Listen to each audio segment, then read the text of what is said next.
question. Est-ce qu'il y a des tenues qui sont adaptées à certains endroits? Je donne un exemple. Je vais à la plage, je sais que je suis une chrétienne. Est-ce que je devrais me couvrir la tête aux pieds ou en fonction de l'endroit, je peux m'habiller, mais en tenant compte évidemment de ma chrétienté?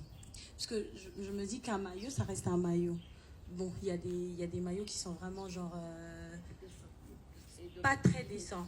Voilà, il y en a qui sont carrément excusez-moi les termes, mais c'est des strings en fait. Maillots, mais voilà. Mais il y a aussi des maillots qui sont des petites culottes, mais il y a quand même une partie du corps qui se fait voir, évidemment. Donc c'est une courte culotte, petite culotte et tout. Est-ce que, en tant que chrétienne, on peut se le permettre? C'est une question que je me suis toujours posée. D'accord. Et j'ai une deuxième question, je ne sais pas si j'enchaîne. C'est mieux d'enchaîner. Oui, il y a des stéréotypes, comme vous l'avez dit, surtout quand on entre dans le mariage, on entend souvent dire oui, les hommes, ils sont infidèles, il faut faire avec.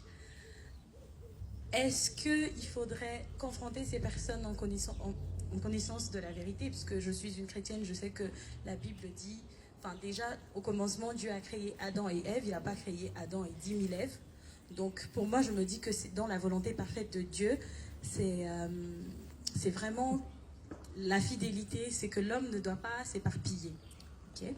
Maintenant, quand il y a des courants de pensée comme ça, qui est déjà devenu comme une acculturation, comment faire face à ça alors que tu sais que tu es dans la vérité, mais le monde te fait croire que tu n'es pas dans la vérité?